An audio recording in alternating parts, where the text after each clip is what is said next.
Vamos lá. Abra sua Bíblia comigo em Atos, capítulo 24.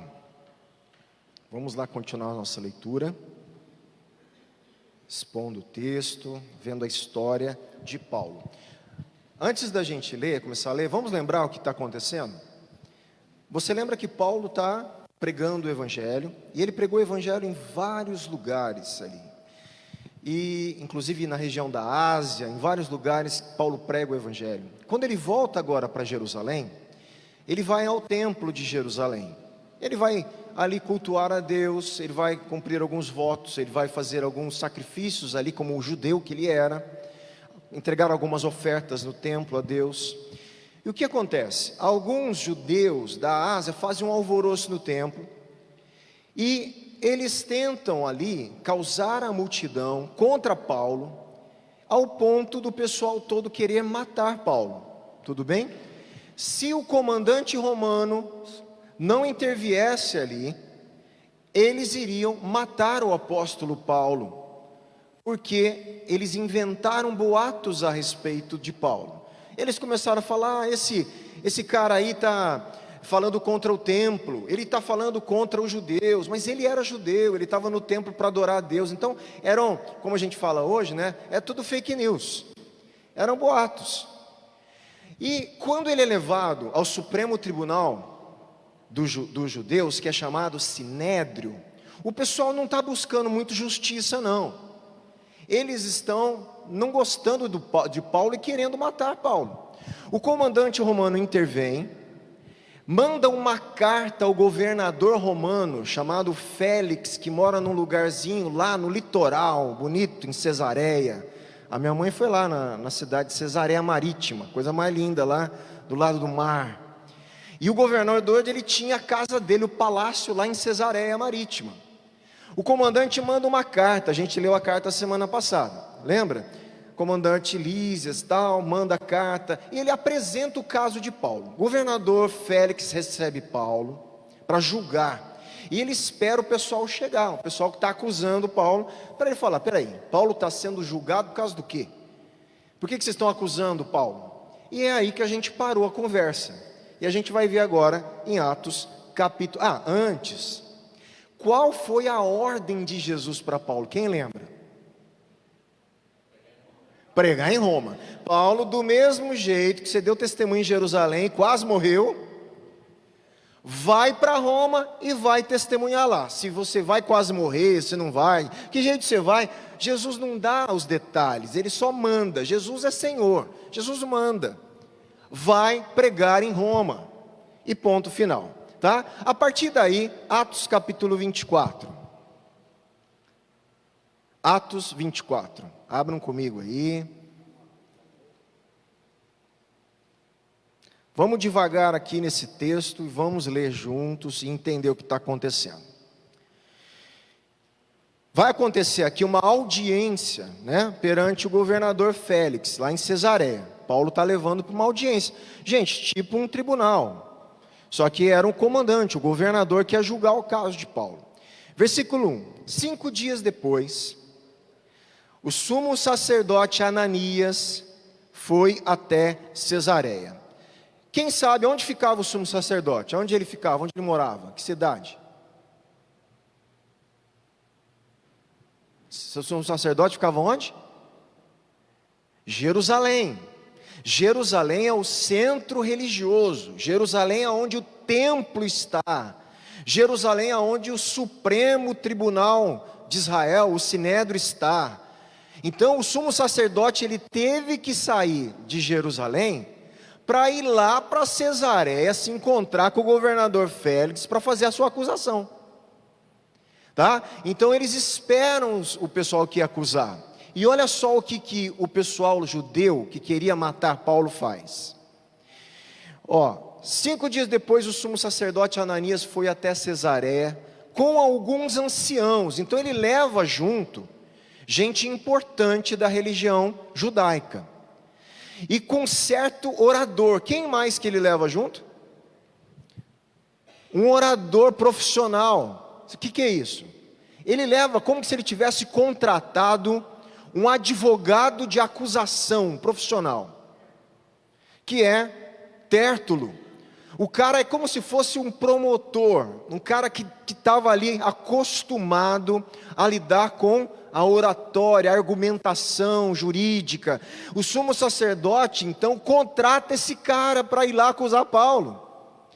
E além de contratar esse cara, contrata sob falsa acusação. Então ele tinha que ser um advogado ali, sabe daqueles bem, né? Você sabe daqueles, né?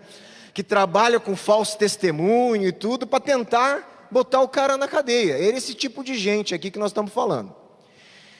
Os quais apresentaram ao governador a sua acusação contra Paulo. Vamos ver qual que é a acusação aqui.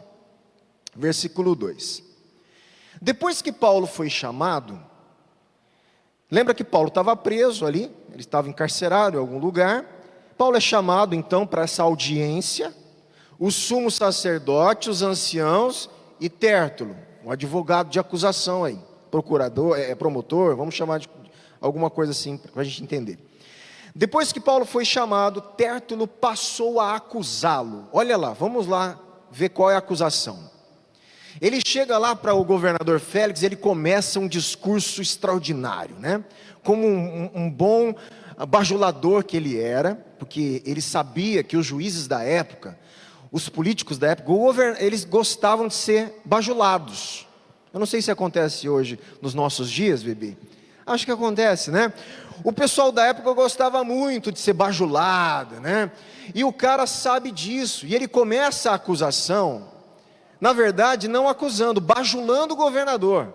E olha só o que ele fala: excelentíssimo Félix, tendo nós desfrutado de paz perene, por meio do Senhor, e tendo sido feitas por seu providente cuidado, notáveis reformas em benefício deste povo.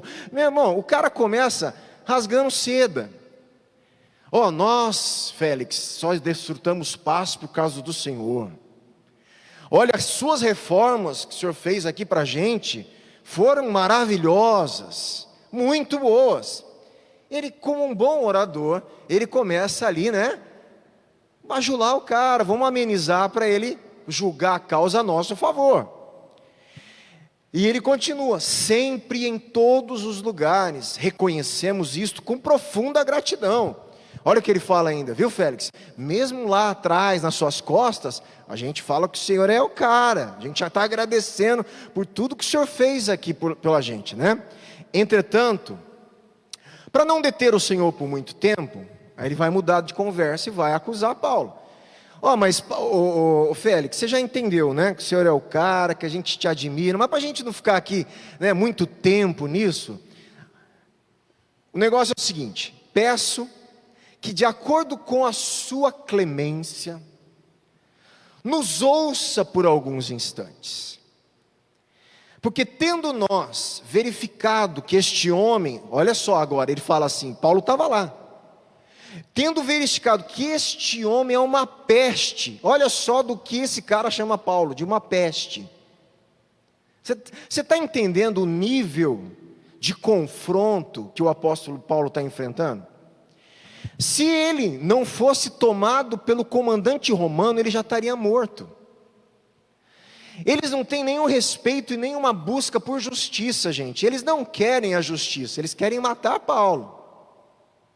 Eles não estão buscando a verdade. Você já viu já? Justiça não buscar verdade, o órgão de justiça não buscar justiça. É isso que está acontecendo aqui o tempo inteiro. E ele então chama Paulo de peste. Esse cara aqui é uma peste. Tem alguma outra tradução aí? Quem quiser ir? Um perturbador, tem peste, porque é uma perturbação maligna mesmo. E ele promove, viu? Olha só, ele promove desordens entre os judeus do mundo inteiro, sendo também o principal agitador da seita dos nazarenos. Preste atenção. Primeiro ele elogia Félix de manter a paz. Você está percebendo a astúcia da argumentação? Você é excelente pacificador. Olha só a astúcia. Esse está tirando a paz. Está perturbando a paz. O que ele está induzindo, o governador? Tira esse cara de cena, porque ele vai comprometer a sua imagem de pacificador.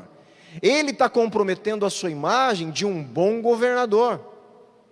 E Félix não era nada de bom governador, o cara era triste. As historinhas dele, que a gente colhe nos comentários, é terrível. Mas a bajulação é essa, não importa se é verdade ou não é. O cara quer o julgamento. Ele quer que Paulo se dê mal. Tá? Então ele começa a jogar com as palavras com muita astúcia, muita perspicácia, né? Você é um grande pacificador. E esse Paulo aqui é uma peste, é um perturbador da paz. É como que diz assim, né? O que você vai fazer? Vamos tirar ele de cena, né? Olha lá, ele promove desordens entre os judeus do mundo inteiro, sendo também o principal agitador da seita dos nazarenos. O qual também, então olha, vamos devagar para você entender. O que é essa seita dos nazarenos? Exato. Mas olha só, quem que se chama assim? Não é a igreja que está se chamando de seita dos nazarenos. É o pessoal, isso aí é um rótulo, é um apelido que estão dando para o pessoal que segue a Cristo. Aquele povo lá que fala de Cristo, eles são aquela seita daquele nazareno. Porque eles sabiam que Cristo, Jesus, que eles chamavam Cristo, tinha morado onde? Em Nazaré. Sabe aquele povo? Eles são da seita dos nazarenos, aquele povo lá que está, olha, eles estão atrapalhando o mundo, pregando esse negócio de evangelho aí. Você percebe como o evangelho mexe com a estrutura do ser humano? Gente, quando a gente prega de fato o evangelho, as pessoas vão ser incomodadas porque mexe com o nosso orgulho, com a nossa soberba, com o nosso senso de justiça. Mostra para a gente que a gente não é nada e não merece nada de Deus, a não ser a sua graça, o seu favor. O Evangelho coloca a gente no nosso lugar. E a gente não gosta disso. A gente está numa sociedade que a gente quer ser bajulado. Que a gente quer falar que a gente é legal, gente boa. E o Evangelho fala, você é um miserável que precisa de salvação. Não, pastor, peraí, não me chama assim. Não, meu irmão, não sou eu não, é a Bíblia. Homem pecador, inimigos de Deus, separados, em miséria da existência, precisando de salvação. Quando a gente fala para a pessoa assim, que ela precisa de Cristo, para se tornar uma pessoa justa diante de Deus pela graça, não pelo que ela faz, isso choca a nossa modernidade. Isso choca as pessoas do nosso dia a dia. É difícil, mas é a verdade. E esse mesmo evangelho mexia com o pessoal na época também, ao ponto de mexer com os governantes. Por quê? Porque ele começava a falar que Jesus era o Cristo e era o quê? Senhor. Senhor, que negócio é esse Senhor? Senhor só era César. César é o cara, César é o imperador romano. César era chamado Senhor dos Senhores. Você está entendendo? Quando eles começam a falar que Jesus, o Cristo que ressuscitou, era Senhor e tinha um reino, meu irmão, isso começa aos poucos a criar um conflito com o Império Romano mais tarde. Por enquanto é com os judeus, depois com o Império Romano. Peraí, que negócio é esse? Eles estão falando que tem um rei por aí, ressuscitado. Imagina o que vai acontecer. César vai cair. Nós vamos ter um problema com o império.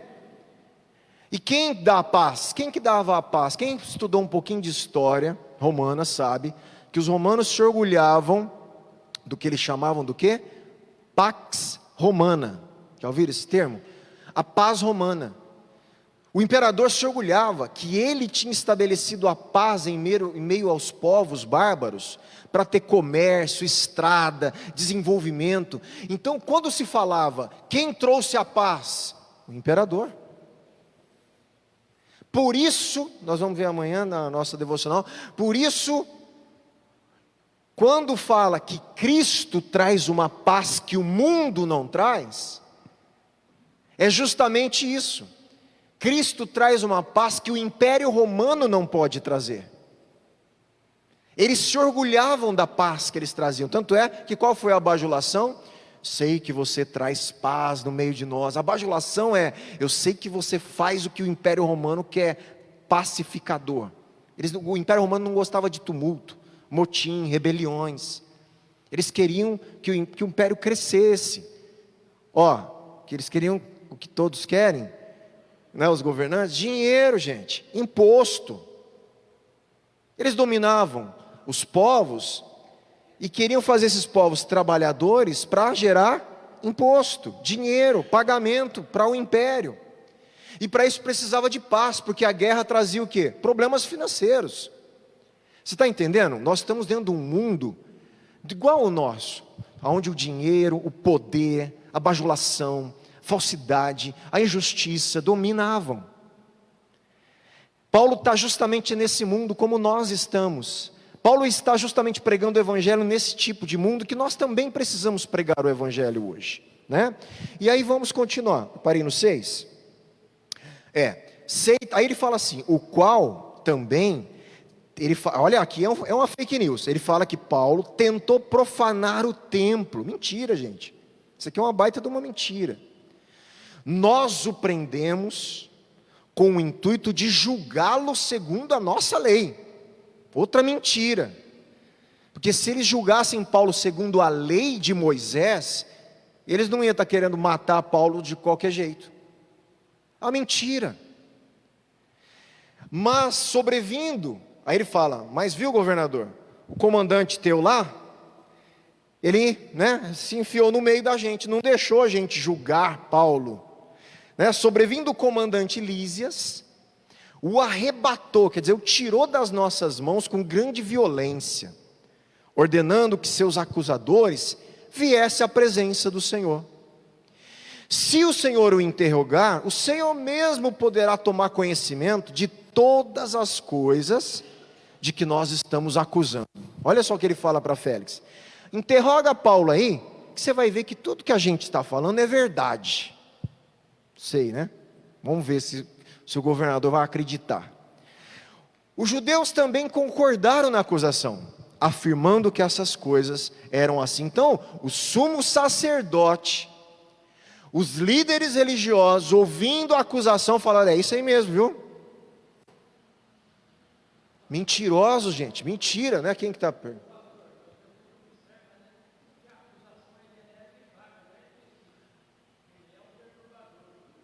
Exato.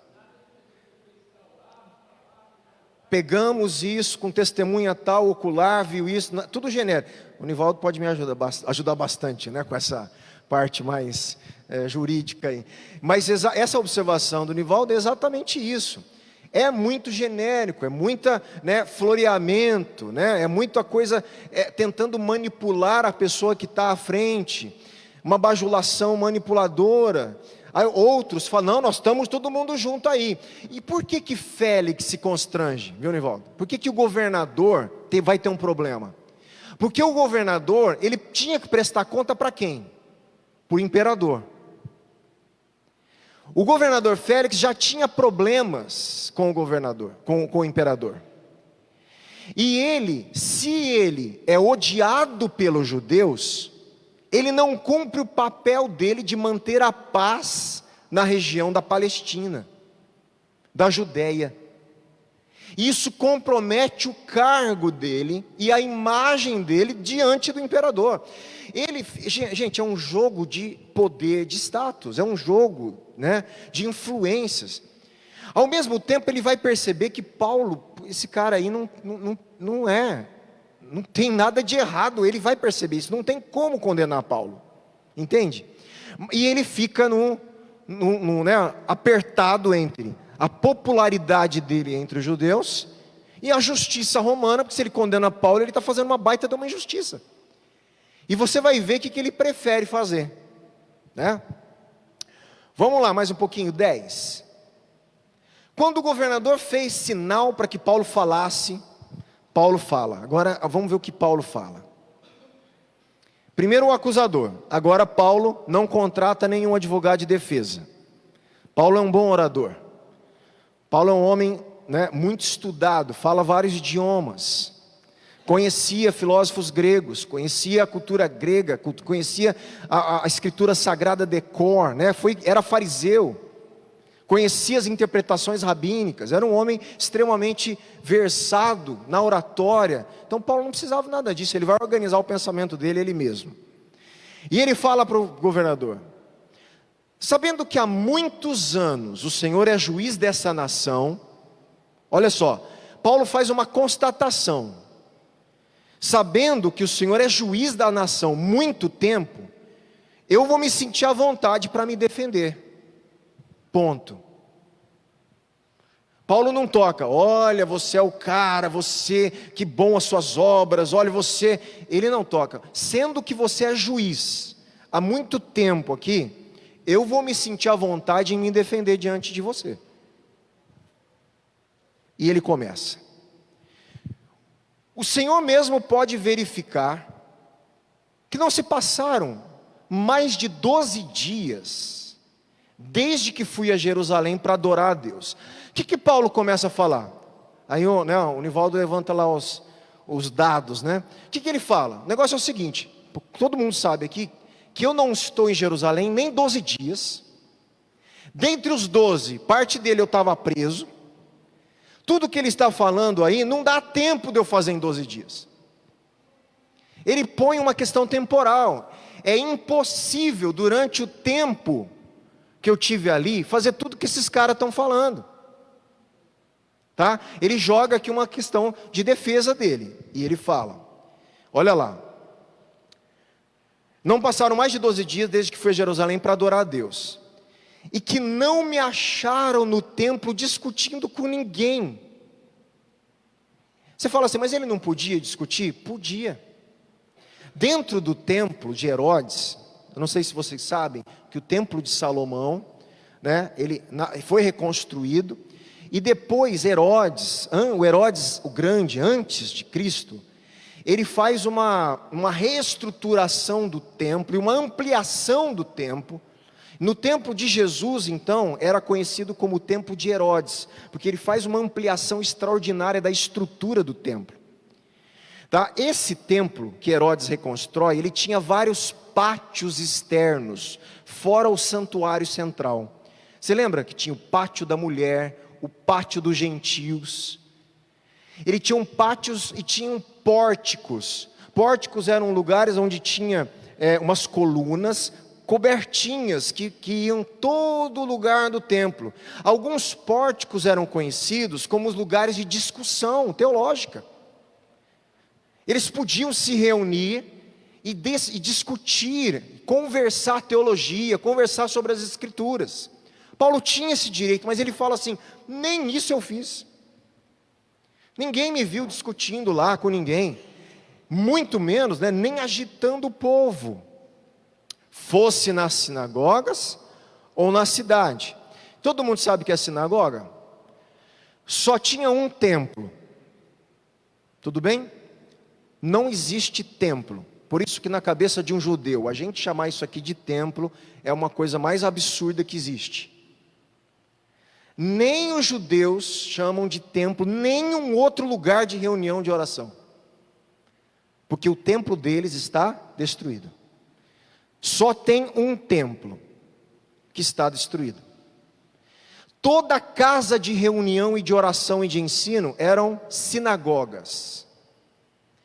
Então todos os lugares onde os judeus se reuniam para estudar a Bíblia, orar comunitariamente, sinagoga é uma palavra grega que significa lugar de reunião. Lugar de reunião, tradução da palavra sinagoga. Tá? Que vem da palavra, já ouviu esse nome? Sinergia. O que é sinergia? É algo que trabalha juntamente, conjuntamente. Forças sinérgicas, né? Quando uma força coopera com outra para alguma coisa. É a palavra grega, vem de sinagoga. Essa palavra aí do início aí, é justamente isso. É onde vocês estão juntos, em algum lugar. Eram as sinagogas. Paulo visitava as sinagogas e também visitava o templo de Jerusalém. Tá? E ele fala, mas ninguém me viu agitando. nem na sinagoga, na cidade, nem podem provar diante do Senhor as acusações que agora fazem contra mim. Então, o que ele está fazendo? Se defendendo. Porém, vamos lá, vamos ver o que Paulo fala.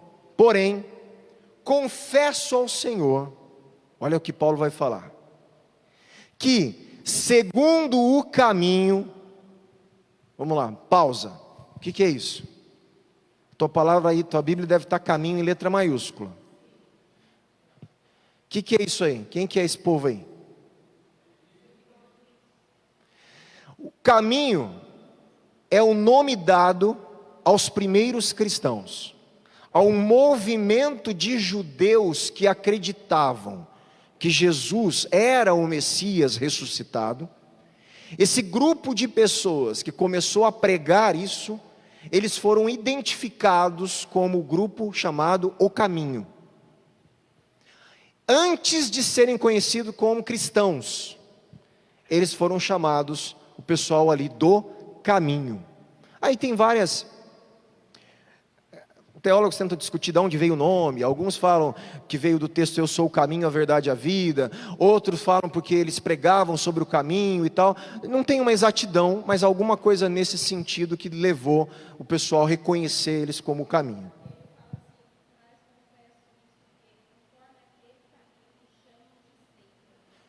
Paulo falando na tua tradução, conforme, segundo ou conforme o caminho, a quem chamam, ele não fala que é seita, a quem chamam de seita, assim eu sirvo ao Deus de nossos pais. Isso é importante.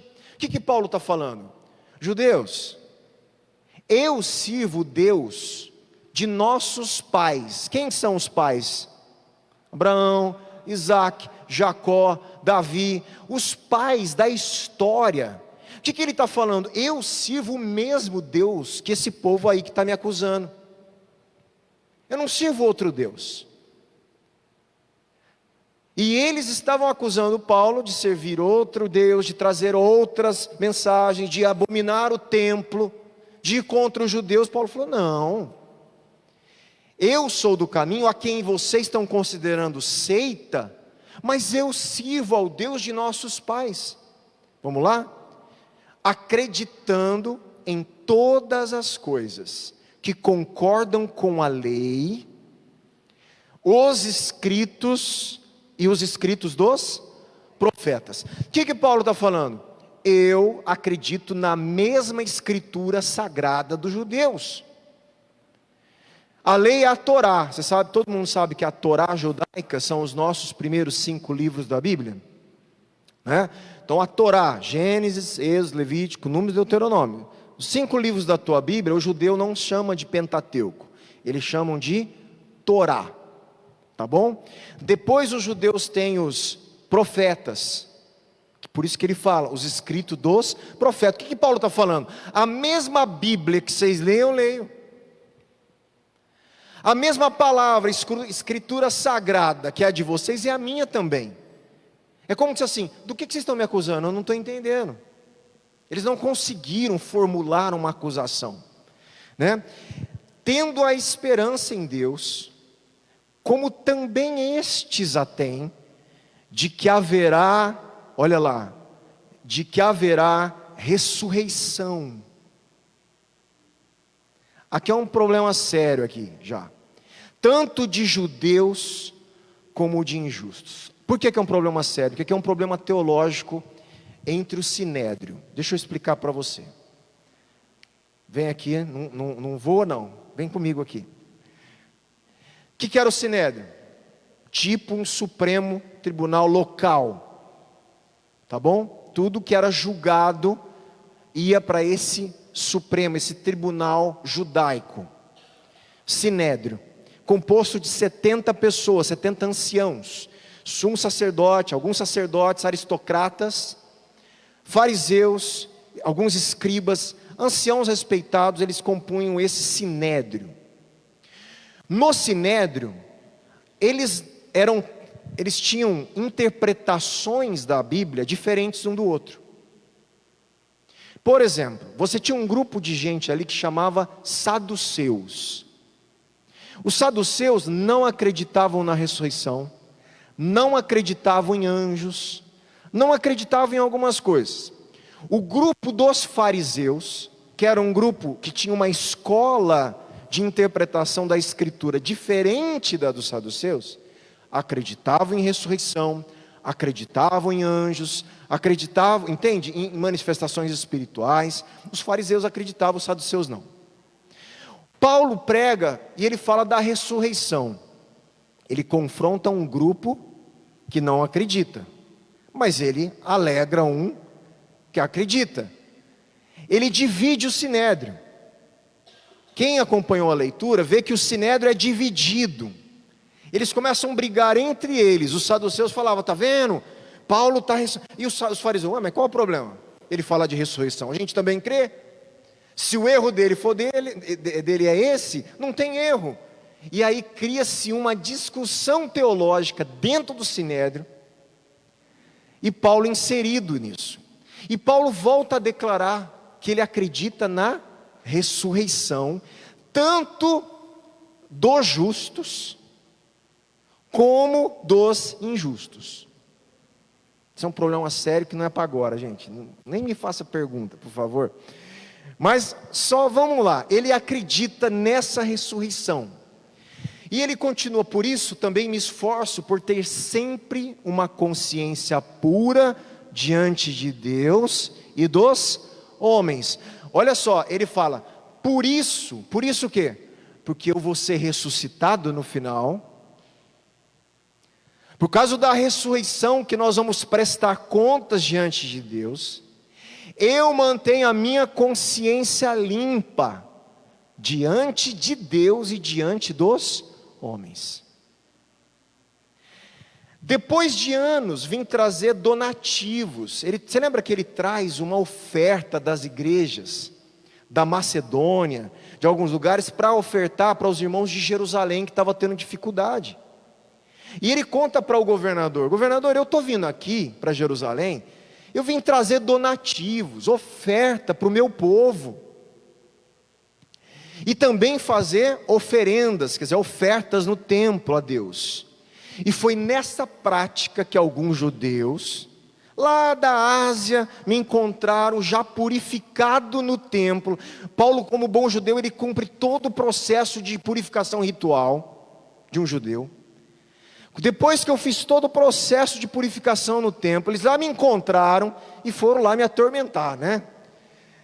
Sem ajuntamento de povo, não estava tumultuando ninguém, eu estava fazendo um ato sozinho lá no templo, ele fala.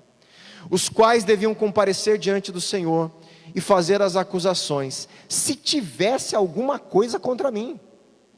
Ou então que esses homens que estão aqui digam que crime acharam em mim, por ocasião do meu comportamento diante do sinédrio, salvo essas palavras que clamei estando entre eles. O que ele vai voltar a falar? Hoje estou sendo julgado por vocês, por causa da ressurreição dos mortos. O que Paulo aceita? A única coisa que eu aceito, que eu estou sendo condenado, porque eu estou pregando a ressurreição dos mortos. Se é por isso que vocês estão me condenando, eu assumo a culpa. Se isso for crime, eu estou pregando isso mesmo. Paulo não fala assim, olha, né? Igual alguns, não foi bem isso que eu falei, né? Não, ele fala, não, eu fui isso que eu falei mesmo. Se é crime eu falar sobre a ressurreição de Cristo e a ressurreição final dos mortos, eu assumo o que eu falei. Agora, que eu sou um baderneiro, que eu fiz tumulto no templo, que eu estou indo contra os judeus, contra o templo, isso tudo é mentira. Todo mundo está inventando aí, e ninguém tem prova. Agora, que eu preguei a ressurreição, eu assumo. Que eu falo do Evangelho, né? Eu assumo. Que eu falei que Cristo ressuscitou, e que a gente vai ressuscitar para prestar contas, eu falei mesmo. Tá? Vamos prosseguir. Então Félix, conhecendo mais profundamente as coisas relacionadas com o caminho. Olha, o governador, ele sabia, ele já sabia do que os cristãos pregavam. A mulher dele era judia. A mulher do governador Félix, romano, era judia. Ele sabia do que Paulo estava falando, ele já sabia da pregação, ele já conhecia o que era pregado. E Lucas faz questão de falar para a gente: Félix, conhecendo mais profundamente as coisas relacionadas com o cristianismo, com a pregação de Cristo, com o caminho, adiou a causa. Quando o juiz não sabe o que fazer, pede vista, né? Quando não dá o que fazer, né? Eu estou brincando, mas vamos adiar esse negócio, que eu não tenho sentença, preciso ouvir mais, não é assim? Félix faz a mesma coisa. O negócio é o seguinte: não estou entendendo nada aqui. Que acusação que é essa que esse homem tem? Que crime é esse? Vamos fazer o seguinte, vamos adiar. Os judeus devem ter ficado mordendo, meu irmão, porque eles queriam matar Paulo. Isso que a gente tem que entender. Só que Jesus tinha ido mandado Paulo ir para onde? Para Roma. Jesus ia levar Paulo para Roma. Ele não podia matar Paulo. Ninguém podia matar Paulo ainda antes dele chegar em Roma. Paulo tinha uma missão: pregar o evangelho em Roma. Enquanto isso não acontecesse, podiam fazer tudo quanto é tramóia, que ninguém ia conseguir tirar a vida de Paulo. Todas as coisas iam cooperar para levar Paulo para onde? Para Roma. Se ele não vai como turista para Roma, ele vai como prisioneiro. Mas ele vai. E vai sem pagar um tostão, porque ele vai no navio dos romanos, levando ele como prisioneiro. E essas coisas nós temos que entender, que é Deus soberano sobre a sua igreja, sobre o seu povo, sobre a sua palavra, sobre o evangelho, sobre a história da igreja. Deus tem o controle disso tudo. Deus não perdeu o controle de nada. No meio dos desajustes humanos, das divergências, do sofrimento, das aflições, das coisas que a gente passa, Deus está conduzindo a gente para cumprir a vontade dEle. Basta a gente falar: Deus, eis-me aqui. Igual Paulo falava: o que o Senhor quer que eu faça? Vai para Jerusalém. Foi, quase morreu. E agora? Vai para Roma. Tá bom. Como? Não, né? Não, fica tranquilo, Paulo. Fica tranquilo que eu já sei certinho o que vai acontecer. Vamos pegar você, te prender. Você vai ser levado. Vai ter navio para você. Navio de prisioneiro. Fica tranquilo. Você vai ser levado para lá. Você vai chegar em Roma. E é esse controle de Deus que a gente precisa entender na vida humana. Eu quero aproveitar aqui, não vou aproveitar não, depois eu falo no final. E ordenou ao centurião, adiou a causa, falou o seguinte: quando o comandante Lísias chegar, eu vou tomar a decisão. Quem que é o comandante Lísias? Aquele comandante que escreveu a carta para o Félix e mandou Paulo lá para ele. O comandante não tinha chegado ainda, não estava lá ainda. Aí Félix falou: deixa ele chegar, que eu vou conversar, ouvir o comandante, aí a gente toma a decisão. E ordenou ao centurião que guardasse Paulo na prisão, tratando ele pianinho, né? Com tolerância. Por quê? Cidadão romano. Lembra que Paulo era cidadão romano? Então, trata ele tranquilo, cidadão romano. Deixa ele lá, deixa ele receber visita, deixa o pessoal ir lá conversar com ele. Aí está aí, e não impedindo que seus próprios, quer dizer, os seus amigos ou familiares, entrem na prisão para servir ele. Então guarda Paulo na prisão, mas cuidado do jeito que você vai tratar ele. Deixa o pessoal chegar lá e visitar Paulo, levar comida, o que ele precisar lá, tranquilo, né? E vamos esperar o comandante chegar.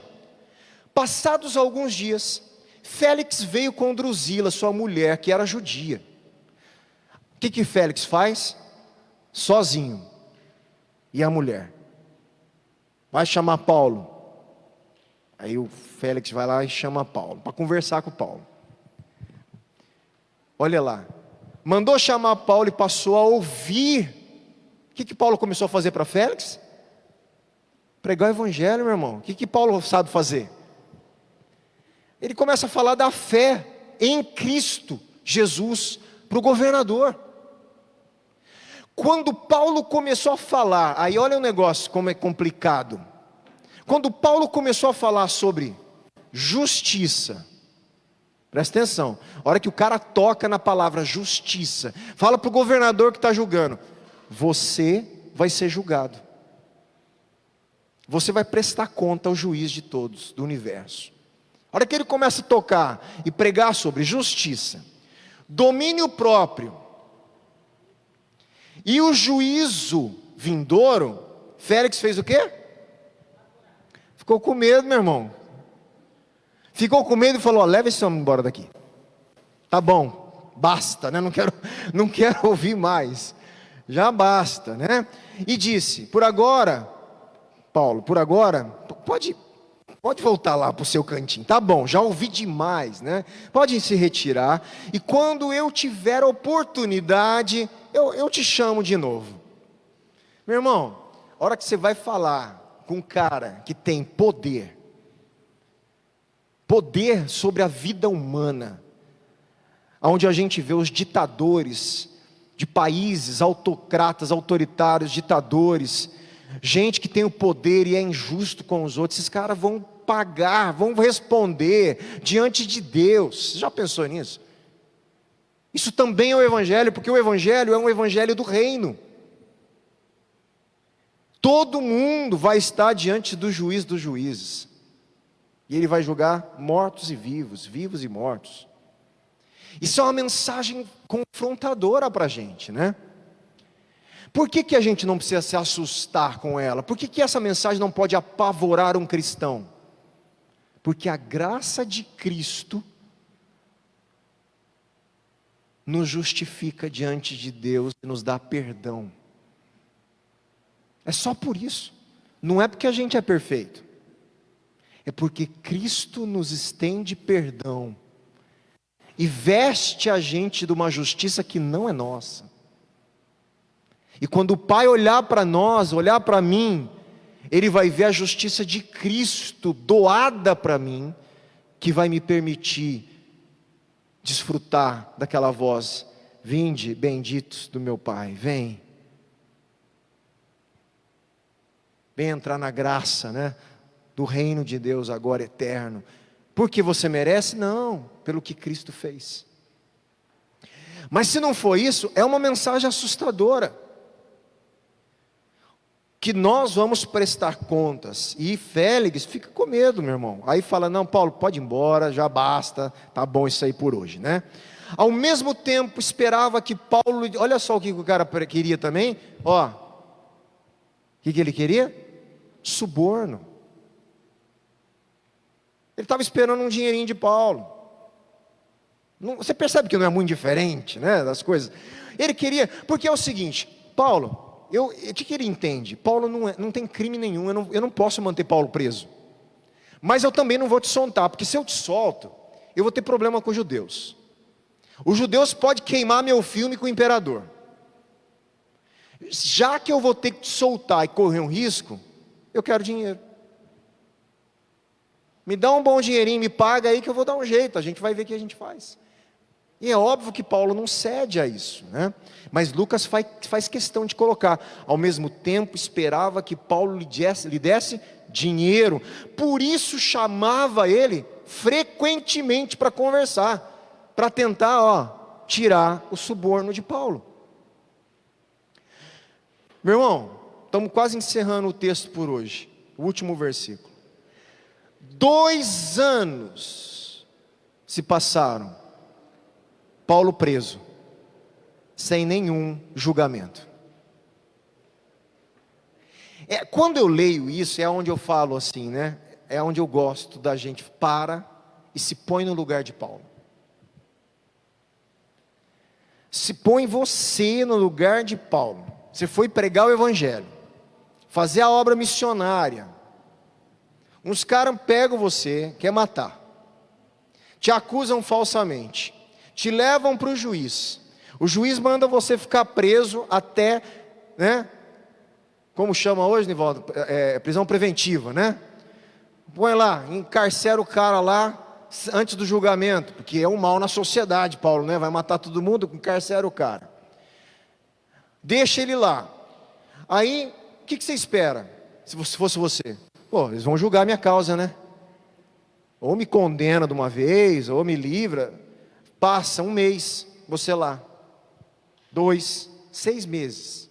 1 ano, 1 ano e meio, 2 anos, e não tem julgamento. Imagine você, como um brasileiro cristão, eu sempre gosto de falar isso, a gente falando, Deus, o Senhor me abandonou. Deus, o Senhor viu o que eu estava fazendo para o Senhor, né? Não viu, né? Deus não viu, não. E a gente tem gente, isso que eu estou falando para vocês, eu tenho um desejo de falar para a igreja brasileira toda, para a gente parar de um evangelho, sabe, cheio de coisa que não tem nada a ver com o cristianismo. Agora eu quero falar e já fazer um convite, aproveitar para o convite.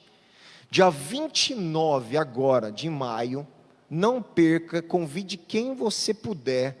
Não conheço, mas só do que eu ouvi a gente vai ser assim, mexido profundamente. Vai vir uma irmã nossa da Nigéria, que está sendo trazida pelo pessoal do Portas Abertas, não sei quem já ouviu falar, que é o pessoal que mexe com a igreja perseguida.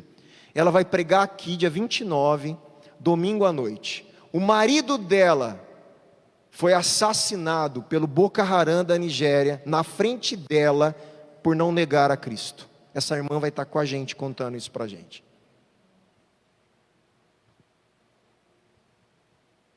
Venha ouvir pessoas que passam por coisas que a gente nem tem ideia, por causa do Evangelho.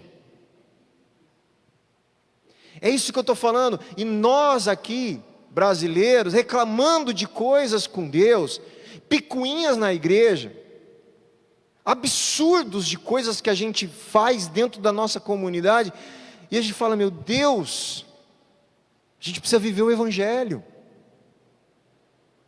a gente precisa concentrar no que é mais importante, do reino de Deus, da vida nossa. Por isso que é isso que a gente quer, né? Chamando junto aí o processo de revitalização da nossa igreja, para a gente viver o Evangelho, viver a comunhão, viver a graça de Deus, o perdão, o amor, viver o desejo de enviar missionários, de pregar o Evangelho para o próximo, discipular pessoas. Gente, isso é igreja, nós precisamos retomar essa vida cristã, bíblica. Então, 29 de maio, essa moça, ela fala inglês só, então vai ter um tradutor que vem junto.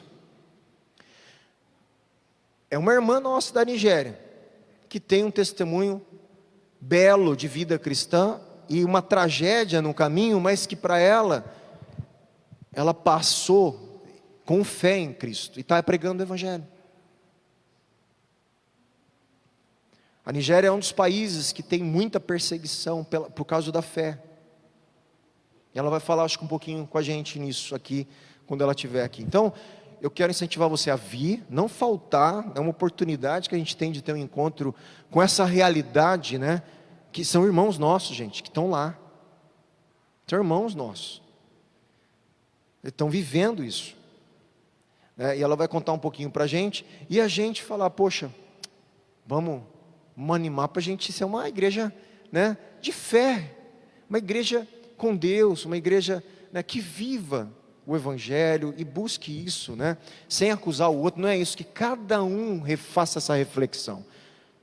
Eu tenho que fazer essa reflexão, você, cada um fazer, e a gente se colocar no lugar dessa mulher, se colocar no lugar de Paulo, e pensar qual seria a minha reação. Eu seria ingrato a Deus, eu estaria murmurando. Pela vida de Paulo, a gente sabe que provavelmente Paulo, lá na cadeia, ele estava pregando o Evangelho para os guardas.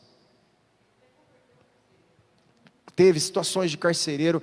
Se você não sabe, Paulo converte guardas do pretório romano. Nós vamos ver, ele saúda a casa, né, de César, que é a guarda pretoriana. São soldados que tomavam conta depois dele no palácio de César. Se converteram por causa de Paulo. Ele estava fazendo o que ele tinha que fazer, como cristão, e adorando a Deus em meio a dificuldades. Você fala, não sofria? Lógico que sofria. Passava momentos difíceis? Lógico. Momentos de tristeza no sentido humano, falando da alma? Com certeza. Mas uma fé inabalável no Cristo. E é isso que a gente tem que buscar. E para encerrar aqui, 2 anos mais tarde, Félix teve por sucessor um outro cara chamado Pórcio Festo. E como Félix queria assegurar o apoio dos judeus, manteve Paulo encarcerado. Até, a gente vai continuar lendo, semana que vem, como que essa história vai começar a desencadear. O que vai acontecer, né, para Paulo poder sair desse lugar e chegar em Roma. Com essa consciência dele, eu tenho uma missão: pregar o Evangelho em Roma. Que Deus nos dê graça nesses estudos, nas nossas EBTs, né? Escola Bíblicas de terças, crescer na palavra, né? Pegar, gente, esse amor por ler a Bíblia, juntos, né? E aguenta só mais uma reflexão, uma observação. Para quem não sabe, nas sinagogas originais judaicas, eles não tinham a Bíblia como você tem. Hoje você tem na tua mão a tua Bíblia, num aplicativo no celular, um monte de tradução. Antigamente, os cristãos primitivos, eles se reuniam com os pergaminhos, com os rolos. Normalmente eles não liam a Bíblia, eles ouviam a Bíblia. Eram leituras comunitárias, do jeito que eu estou fazendo com vocês. Esse é o padrão. Se você for lá em Apocalipse, bendito é aquele que lê, e os que ouvem, está no plural, porque um lia, e os outros ouviam. Por quê? Porque não tinha condições de todo mundo estar com uma Bíblia na mão, então existia uma leitura comunitária, e muitas vezes expositiva e explicativa. Isso que eu estou fazendo com vocês, nas terças, é um modelo de leitura pública da igreja primitiva. Ler o texto, entender a mensagem, expor a mensagem e orarmos juntos para viver a mensagem. Essa é a proposta que eu acredito que pode mexer com a minha vida, com a vida da igreja. A gente ler a Bíblia. Gente, é a palavra de Deus que tem poder para mudar a gente. Não é a pregação de um pastor. Se a pregação de um pastor é a palavra de Deus, ela vai mudar a vida do ser humano, porque é a palavra de Deus que muda. Se o cara está pregando algo que não é a palavra de Deus, não tem poder nenhum. Porque o que muda é a palavra. É a hora que o pastor consegue ser o intérprete e ser aquele que conduz a palavra para o povo. É a palavra de Deus. Por isso que eu não acredito nessas teologias de hoje, terapêuticas, pastores que estão sendo terapeuta de púlpito, pastores que estão sendo coaching de púlpito. Vocês me perdoem, isso para mim não tem nada a ver com o Evangelho. Isso é uma terapia ocupacional, terapia comunitária, chama do que quiser, mas não é a palavra. O pastor tem uma função: alimentar o rebanho de Deus com a palavra de Deus. Esse é o desafio meu, nosso. A responsabilidade que Deus vai falar: você entregou a minha palavra para eles, gostem ou não, você foi chamado para ensinar e pregar a palavra de Deus. Essa é a responsabilidade dos pastores, e que nos dá temor diante de Deus. Amém? Vamos orar? Se coloque em pé. Marca na agenda o dia 29. Aí, nós vamos fazer depois um bannerzinho, acho que eles vão mandar, a gente vai divulgar aí na internet aí também, nos grupos, tá bom? Outra coisa, quem não faz parte ainda do grupo do WhatsApp, MFV, Ministério Fonte de Vida, peça para mim. Por quê? Porque os comunicados da igreja, todos, aos poucos vão ser concentrados lá. Tudo que você quiser saber de programação da igreja, vai estar no grupo. Fique tranquilo que não tem boa tarde, bom dia, mensagenzinha, é vedado, é fechado o grupo, só os pastores falam ali, mas é um canal de comunicação com a igreja. Quem não está no grupo, dá depois o seu WhatsApp, ou para mim aqui, ou pega o meu, que eu te coloco lá no grupo do WhatsApp, MFV, Ministério Fonte de Vida. É ali onde a gente vai se comunicar com vocês, na igreja geral, tá bom? Então, entra lá de vez em quando, todo dia, se possível, vê se tem um recadinho, vai lá, deixa ativado a notificação. Por quê? Frequenta o grupo é o grupo da Fonte de Vida. Legal?